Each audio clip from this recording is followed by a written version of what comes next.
All, Vinod here from Entrance Engineering Academy. Before going into the video, I just want to say a few things about Entrance Engineering Academy. So, EEA is an online gate preparation portal, and we offer full course for GATE ME and XE. In addition to that, subject courses are also available for ME, XE, CE, and PI. Engineering mathematics course is available for all stream, and in addition to that, we offer online test series for GATE ME and XE also. So this is our website. You can just check out so that you will get to know more about us. And in addition, we have our own Android app and also iOS app, and you can just go through that also to know more about our courses. Okay. And this is our last year, that is GATE 2021 result from XE. And now let us proceed to the video. And this video is taken from online video course of Endurance Engineering Academy. So let us start our next topic, circular motion. This is the last topic in this chapter, kinematics of particles, and in this topic we are going to discuss about if a particle moves in a circular fashion, how to analyze it, that is how to find out the different components of velocity, acceleration, all the kinematic components, how to determine that. That's what we are going to see. And in this particular chapter, in this particular topic, we won't follow Newton's approach. We will follow Euler's approach, which is polar coordinate. What actually Newton did, Newton borrowed Cartesian coordinate which is developed by Euclid, and he given different conclusions. Majorly the Newton said that divide and rule policy, that is do the analysis for x separately and do the analysis for y separately, finally combine it so that I will be getting the resultant. These are the things which majorly Newton concentrated on. Those are very simple and straightforward. And based on that, what are the things which we discussed? We discussed about rectilinear, basic definitions, rectilinear motion, straight line motion, constant acceleration motion, and then two-dimensional motion. In two-dimensional motion, we discussed about projectile motion and then riverboat problem. Now we are entering into circular motion. Now, the first question is, can't I able to solve the circular motion problem by using Newton's approach? Of course, I can use Newton's approach for solving circular motion problem also. Okay, let us see this. There is a particle. Okay, let us assume there is a particle. The particle is traveling in a circle. Okay, it is just rotating in a circle. Just imagine this is not a fixed particle, it's keep on rotating. Now, can I analyze or can I study about this particle by using Newton's approach? Of course I can study, but there is one small problem. I can understand it, I can study, I can find out velocity, I can find out acceleration, but there is a small what I could say, there is a small thing which we need to be more cared of. What is that? We will see. Okay, the major thing here was convenience. Okay, convenience is the key. So which is going to be convenient for us? So Euler's is going to be more convenient for us if I choose circular motion, and Newton's approach will be more convenient for us if I go for 2D motion or 1D motion. Okay, why it is? What is the drawbacks in Newton's approach in circular motion? And what is the plus point in Euler's approach in circular motion? Everything we will discuss. Okay, so first to start with, I will start with Newton's approach. So what actually Newton said? Again, we are going to fix with what is that, planar motion only, not the third dimension. Since it is circular motion, it's going to be planar only, right? Circular, in the plane only it is going to rotate. So it's a planar motion. So in case of Newton's approach, we will take a reference point, right? So this, let us consider center of the circle to be reference point. Generally we used to take it at one end, okay, one end of the surface, like for example here as the reference point, that is origin. But for circle it is more convenient to choose center as the origin. Okay, so center will be the origin and this particle is present at some distance. Okay, and we know that along this origin we will be drawing two reference axes, right? X axis and y axis. I am talking about Newton's approach. Okay, so x-axis, y-axis are the two reference axes, and if this particle is P, then this OP vector, okay, that is this S vector which is equal to OP vector, is representing the position of this particle. And how to reach that position of the particle? What Newton said? Simple. You have to travel x distance in x-axis. Okay, you have to travel x distance in x-axis, and you have to travel y distance in y-axis to reach this particular point. Okay, to reach that particular point P. So travel x distance in x-axis, y distance in y-axis to reach this particular point P. Okay, Now, this is what in detail Newton said. I'm not repeating it again because as we've already seen that. So, and from by using Newton's approach, what are the other things we got? He approached that, he taken that unit vector along x-axis to be I and unit vector along y-axis to be j. And if I want to find out position of this particular particle, that is position vector, s vector, which is equal to OP vector, which will be equal to xi cap plus y j cap, right? So x axis along x direction, x distance along x direction, y distance along y direction. Okay, it will result in reaching particle P. Now, and what about the length of this particular particle, that is magnitude of s vector? That is going to be simply root of x square plus y square. And what about the orientation? If suppose if I take this is angle theta, okay, this is angle theta, then tan theta is equal to y by x. So theta is going to be tan inverse of y by x. Okay, that we know very basically. That's very simple and straightforward. Okay, so these are something which which Newton said. Now take this equation. Modulus of s vector is equal to root of x square plus y square, right? And what is this modulus of s vector? Modulus of s vector is simply modulus of s vector is the radius. Am I right? Radius of the circle. Radius of this circle which I drawn. Okay, the particle is traveling along this circle. Okay, so radius of this particular circle. So can I write like this? R. So further I can write x square plus y square is equal to r square. Now listen carefully. Now listen carefully. In this particular equation, okay, x is the distance in x along x-axis, y is the distance along y-axis, r is the radius, and this x and y are variables. Okay, why? What I mean? Simple. Listen carefully. If particle travels, okay, let us consider particle is moving along the circular path, right? It is moving from here. Okay, it's keep on moving. It is reaching this point. So what is happening to x and y? What is happening to x and y? Observe carefully. When it is moving like this, x values keep on decreasing, right? X values keep on decreasing, but y values keep on increasing, and it is reaching here. Once it reaches here, x becomes 0, y become maximum. Okay, in the first quadrant, I mean, the first quadrant, when I'm moving from here to here, x-axis decreasing, y-axis increasing. Okay, and when I'm moving from here to here, what is happening? X-axis is increasing only, of course, in negative direction. In negative direction it is increasing, but still when I'm moving in this way, what is happening? Y is decreasing, right? Y is from here, y will be reaching 0. Okay, it is reaching 0. So in this particular quadrant, x is decreasing, y is increasing, and in this particular quadrant, as I'm moving, okay, I'm moving in counterclockwise direction. Okay, as I'm moving like this, x is increasing, but y was decreasing. And what about this quadrant? As I'm moving in this direction, y was increasing, right? Y was increasing, but x is reaching 0. So x decreasing, y increasing. And similarly here again, x is increasing, y becomes 0.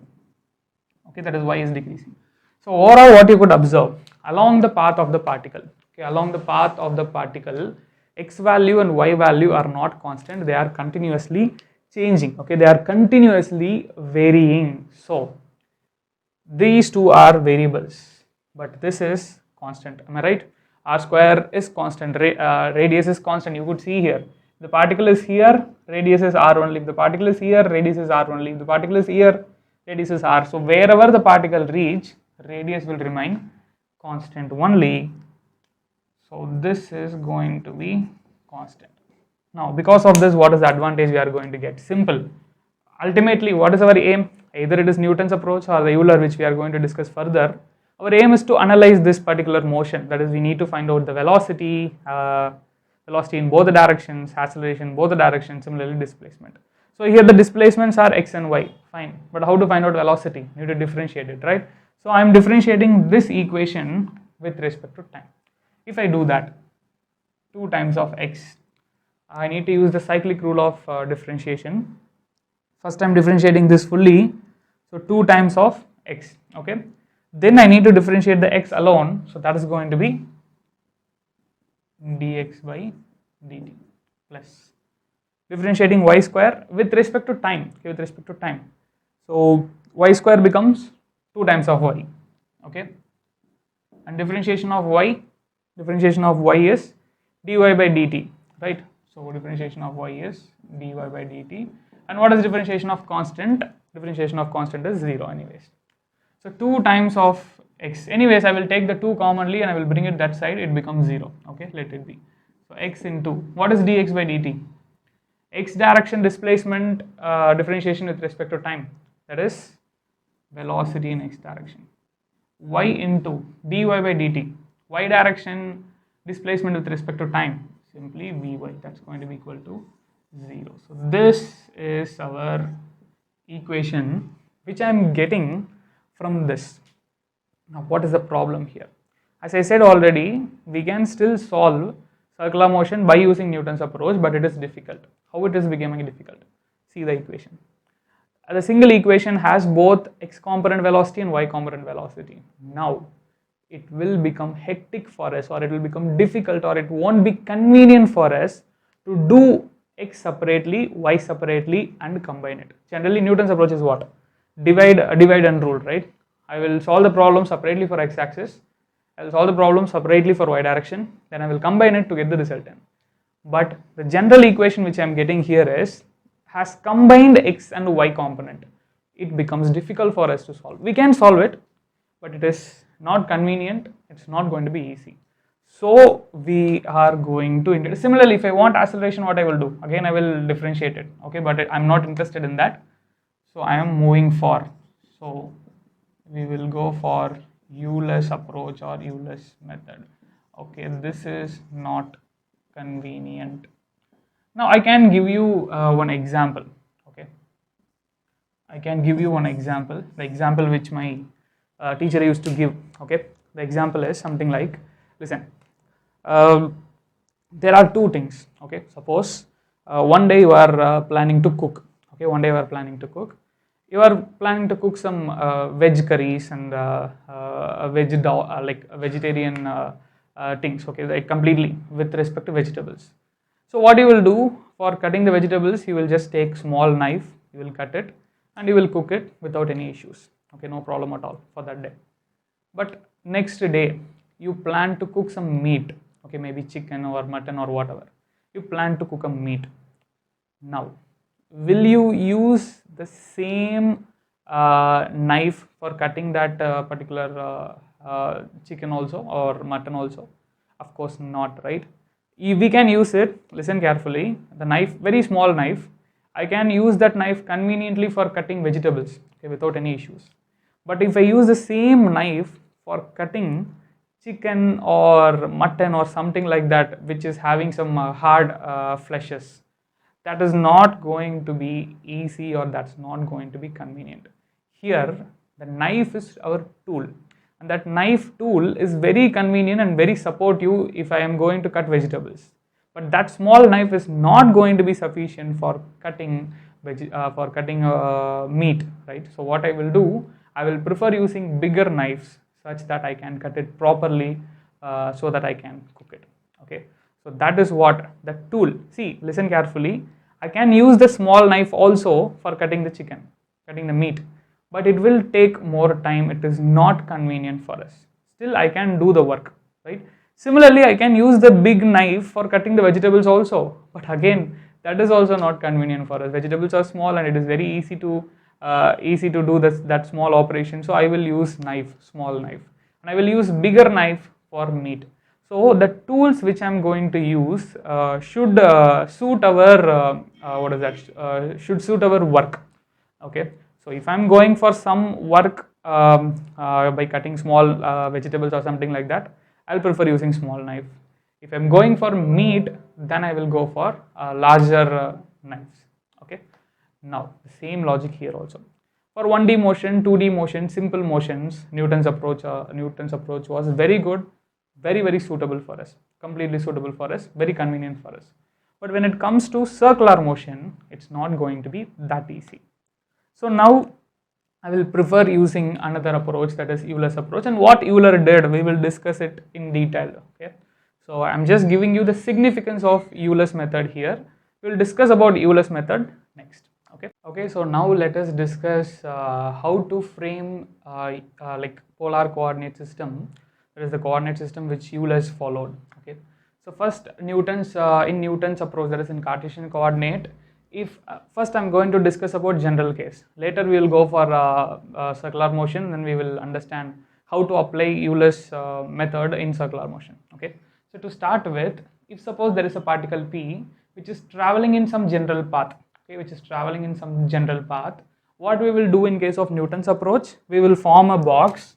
Okay, we will form a box. Okay, so by using the coordinates x and y, and it indicates, that is the position vector OP vector, which is equal to xi yj. It indicates travel along x-axis for an amount of x and travel along y-axis for an amount of y. You will reach the point P. Okay, and that coordinate P will be represented with x comma y, and it's the position vector, and this is going to be the magnitude. Okay, magnitude of the displacement.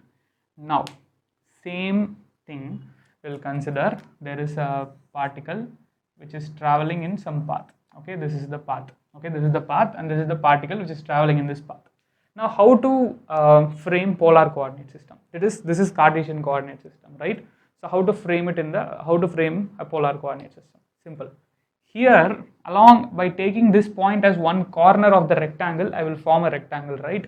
Here in Euler's method, in Euler's approach, that is in polar coordinate system, I need to take this point present in the circumference or perimeter of the circle. Okay, so I will take this point in the perimeter of the circle, and then I will draw a circle. Okay, just consider that it is a circle. Okay, so this is the particle, and it is traveling in some path. Okay, so if you want, you can just mention the path also. And now as the particle keep on traveling away, like if it moves from here to here, I will be drawing another circle. If it moves further, I will be drawing another circle. Okay, so through that particle I need to draw the circle. Okay, and again for Newton's approach, we had one reference point, which is origin. And in case of Euler's approach, again we will be having one reference point. That reference point can be called as origin, or generally reference point, or you can call it as a pole. Okay, and that reference point will be at the center of the circle. Okay, that will be at the center of the circle. Sorry, that will be at the center of the circle. We can mark it as O. Okay, so O here is origin, or generally reference point, or it is also called as pole. Okay, P-O-L-E, pole. Okay, now listen. Now again, for drawing Newton's approach, we had two axes, right? Two reference axes. X-axis is a reference axis, y-axis is a reference axis. I vector is a unit vector along our one reference axis. J vector is a unit vector along another reference axis. Similarly, for Euler's approach, that is for polar coordinates, we will have only one reference axis. We don't need two reference axes. Just with one reference axis, and most preferably we will choose our horizontal axis as our reference axis. You can choose any axis. See, you can choose vertical also as your reference, or you can choose any inclined axis as your reference, but it is advisable to go with horizontal axis because it will be very easy for us to do the analysis. So I will take this axis as my reference axis. So one reference point O, which is origin or pole, and only one reference axis, not two reference axes. Now how to define this point? Here, for defining this point, what we did, we traveled x distance along x-axis, y distance along y-axis to reach this point. Now in polar coordinate, how to do that? Simple. We need two components here. One is radial distance from the origin, another one is angle at which it is placed. Okay, so this particular point P, if I join these 2 points, that is origin and the point P, particle P. Okay, so what I will be getting, I will just get a straight line like this, right? And this is nothing but radius, right? This is the radial distance. Okay, and this point P is present at a radial distance r. Okay, maybe here it is radial distance r. If the particle reaches here, r1. If it reaches if the particle reaches here, r2, r3, r4, something like that, the radius will keep on varying. And at what angle it is present, and that angle should be taken from our reference axis. Our reference axis is the horizontal axis, right? So from reference axis in anticlockwise direction only, always. So from reference axis in anticlockwise direction, this point is present at an angle theta. We will take theta. Okay, so now how to define this coordinate? Simple. This point P, particle P, is present at a radial distance r at an angle theta from reference axis. So this point P, okay, I will remove this path, okay. So this point P is represented with r comma theta. Okay, in case of Cartesian coordinate system, it is x comma y. In case of polar coordinate system, it is going to be r comma theta. What it is indicating in radial, that is from our origin or pole, the particle is present at a distance r, radial distance is r, and at an angle theta from reference axis. That's it. Okay. I hope plotting the coordinate is clear, right? Now, how I will represent this particle P in Cartesian coordinate xi cap plus yj cap. But now, how to represent the particle P or the position vector, okay, OP vector, okay, position vector, OP vector. In this case, OP vector is going to be xi vector plus yj vector. Here, how I will represent? Simple. We have to, like here, what actually Newton did, he introduced two unit vectors along two reference axes, right? Similarly, Euler also introduced two unit vectors along two different directions. Those two are one unit vector along the radial direction, okay, along the radial direction, which is ER cap, or it is also called as EN cap.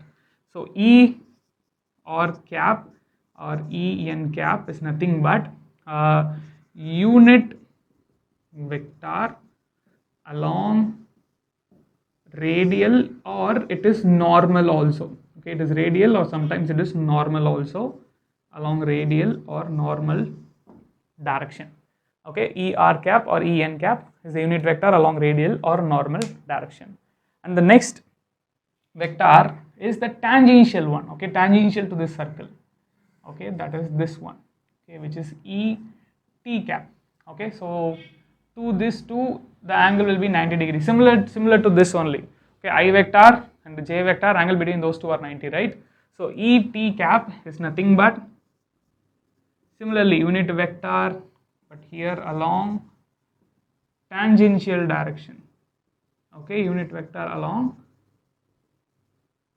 tangential direction. So one is along the radial direction, another one is along the tangential direction. Okay. So now how to define it? How to define this particular particle? That is how to define the position vector. Here it's going to be xi plus yj simply, and here OP vector, which is equal to s vector. It's going to be what? Particle P. Okay. Present at what point? Particle P is present at along the radial direction. Listen carefully. Along the radial direction, it is present at a distance r. Okay. So which is indicating radial direction or normal direction, whatever, radial or normal direction. This ER cap or EN cap is representing the radial direction. The magnitude along radial direction is represented with r. Okay, so r into ER cap. Okay, r into ER cap. So that is what is that? That is the position vector. The position vector which is going to be represented in polar coordinate system. Okay, so this particular point P is present at a distance r in radial direction. Okay, so let us continue our discussion.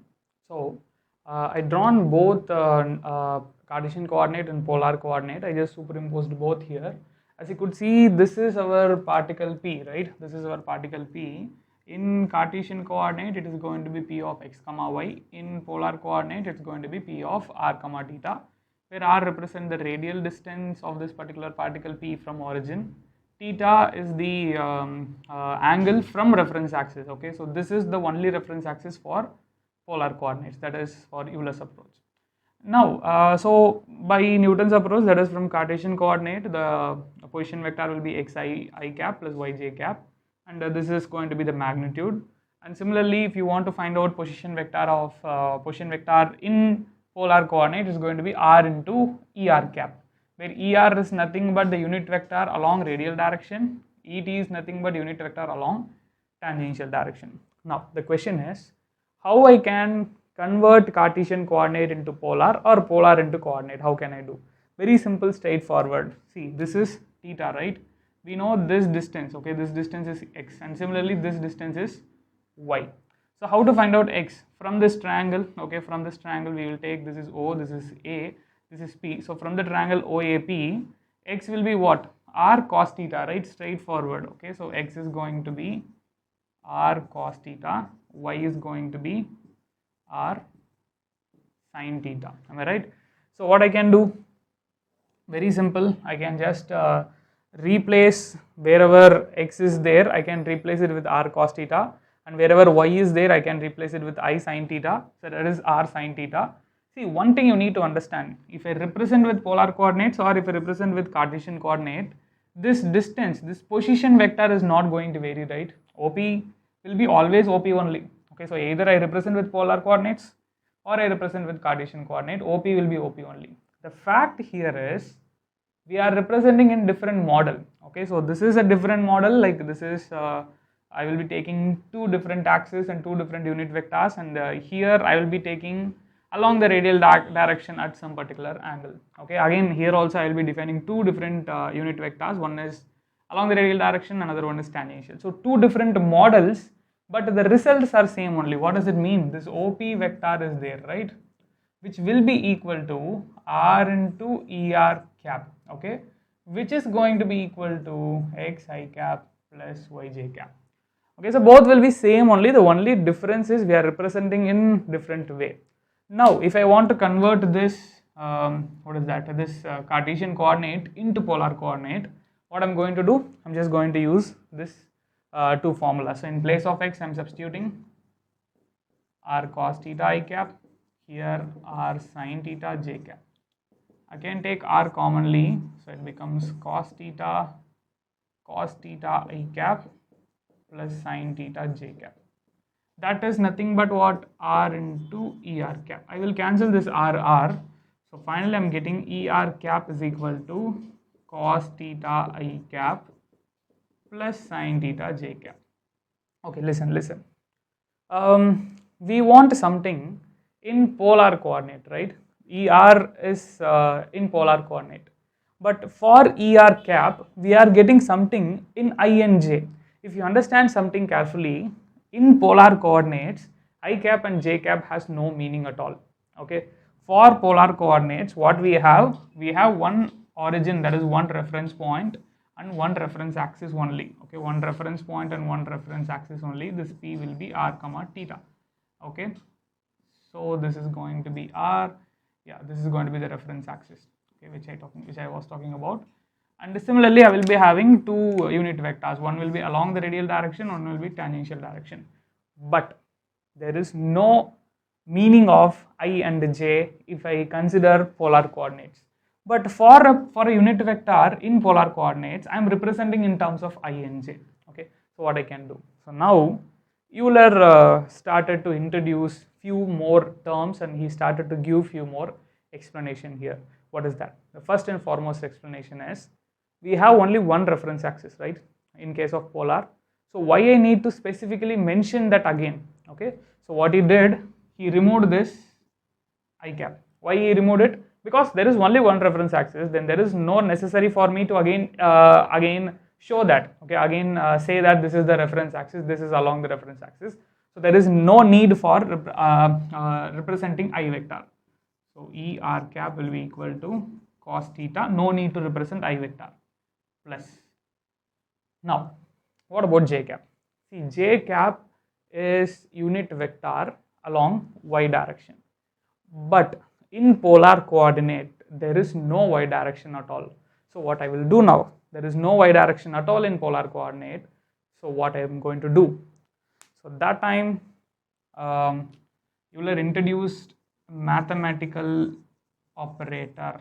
Okay, introduced in mathematical operator. Don't get confused by hearing this word mathematical operator. What does mean by mathematical operator? Simple. See, differentiation is a mathematical operator, integration is a mathematical operator, plus sign, minus sign, multiplication, division, so Laplace. So each and every terms are mathematical operators only. So just an operator which is going to do something. Differentiation, it's going to do the differentiation, and the meaning is going to be the slope, right, slope of the curve. And similarly integration, if I'm going to integrate it, it's going to give me area below the curve. Okay, so overall these terms are something that is Euler is introducing a new mathematical operator, and by using that mathematical operator, we are going to define or we are going to modify this equation. So that mathematical operator which he is introducing is I, okay, iota. Most of you would have already know this. When we are studying complex variables in mathematics, this I stands for that imaginary number or imaginary term, right? So this is the mathematical operator which Euler is introducing. Whatever we studied in complex number, that is enough actually for complex number. But when it comes to application, we need to know what are all the other details behind this I and how this I came into picture. Okay, how actually this I came into picture, why Euler introduced this I. Okay, first let us understand what this I is going to do. Okay, that is what this iota mathematical operator is going to do. Very simple, straightforward concept only. See, listen. Here the problem is we have a reference axis, right? We have a reference axis, but we don't know how to represent this axis, j vector. J vector is what? X-axis. Vertical axis is our reference axis. Okay, this is our reference axis, which is x-axis. So for reference axis, there is no requirement for mentioning it, but for j we need to mention. For doing that, Euler introduced something called as iota, and what is this iota going to do? Simple. If I multiply this iota with the value, okay, if I multiply iota with this sine theta, it is indicating that this vector is going to turn, okay, this x vector is going to turn by an amount of 90 degree, okay, this vector will turn or will rotate, okay, will rotate by an amount of 90 degree in counterclockwise direction. Okay, so let me show you something. Suppose let us take this is some vector a vector. Okay, this is a vector a vector. Okay, now if I multiply iota I with this a vector, what it is going to do? Simply it is going to turn this I vector by 90 degree in counterclockwise direction. So in counterclockwise direction, it is going to turn it or it's going to rotate it. So this is going to be I into a vector, where I is iota, this is going to be 90 degree and it turned in counterclockwise direction. Okay, that's what it is going to do. So now how can I represent this? This j is representing vertical direction. So instead of j, I can simply use I, okay, that is iota. So sine theta into, or I will write it as I sine theta. Okay, so I sine theta. So what is this I sine theta indicating? Normally the reference axis was horizontal. For reference axis there is no requirement for specifying anything. Okay, now if I am multiplying I with any term, the reference axis will be rotated by 90 degree. Okay, reference axis is horizontal. If I multiply I with any term, the reference axis is rotated by 90 degree. So it is representing this axis 90 degree in counterclockwise direction. So that is what I is meaning. So write it down in your notes. Iota indicates if I multiply iota with any vector, it will rotate. Okay, it will rotate that vector by 90 degree in anticlockwise direction. So since for polar coordinate system, there is no requirement for us to specify the reference axis. So simply if I multiply I with the term, okay, I don't need to specify the reference axis. So horizontal axis not required because there is only one axis only. So if I multiply iota with any term, it means that it's going to rotate my reference axis by 90 degree in counterclockwise direction. So instead of j, okay, j we already know j is a vertical axis, right? But I should not use j for polar coordinate. So what I'm doing, I'm multiplying I with the term. So now this I sine theta indicating magnitude is sine theta, and the direction of sine theta will be in a direction such that it is at 90 degree from the reference axis in counterclockwise direction. Let me repeat it. This I into sine theta representing, sine theta is the magnitude, I is representing in the direction which is at a 90 degree from reference axis in counterclockwise direction, which means this axis. Now see, have we converted the Cartesian coordinate system into completely a polar coordinate system? Of course we did it. Okay, so ER cap is equal to cos theta plus I sin theta. So we converted Cartesian into polar. Okay, now we know that I is minus 1, right? I got a value minus 1, sorry. I square got a value minus 1, so which implies I is equal to root of minus 1. And how does it come? Okay, how does it came? Simple. This is a vector A, right? I'm multiplying with iota, so the vector is rotating by 90 degree in counterclockwise. Again I'm multiplying I. Here what will happen? Again it will rotate in counterclockwise direction. So I into I, it becomes I square into A vector. Okay. Now this is A vector, this is negative direction of A vector, am I right? This is A vector, this is negative direction of A vector, so I square A vector can be written as minus A vector. I hope it is clear. This is A and this is in opposite direction of A, so this has to be minus A, okay? I can simply cancel this A vector, so I square is equal to minus 1. This is something which Euler said, and this is something which Euler introduced. And I square is equal to minus 1, then I is going to be root of minus 1. But why we are calling it as imaginary? Why we are calling it as imaginary? Simple reason. See, minus 1 whole square is going to be 1, minus 2 whole square is going to be 4, minus 3 whole square is going to be 9. So whatever term, negative term or positive term, if I square it, my resultant is going to be positive only. That is happening in reality. But what is happening with this new operator iota? So Euler introduced new operator iota, and because of that new operator iota, we are getting I square as minus 1. How can a square term can have a negative term? See, in reality, if I square it, I will get positive. Yeah, square it, whatever, positive or negative, if I square it, it will be positive. But only for this term, iota. If I square it, I am getting a negative term. Why it is happening? See, as per the mathematical rules, Euler has satisfied all the rules and regulation. But the issue here is, we are getting negative term even for what is that? We are getting negative term even for a square term. Okay, if I square I am getting minus. That is in fact not real. So what happened was they given a name. It is imaginary. Okay, because that is something which has not happened until Euler introduced it. Okay, so they started to call that as imaginary. So now coming to this ER cap, finally we concluded here, right? ER cap is equal to cos theta plus I sin theta. So I converted Cartesian to polar.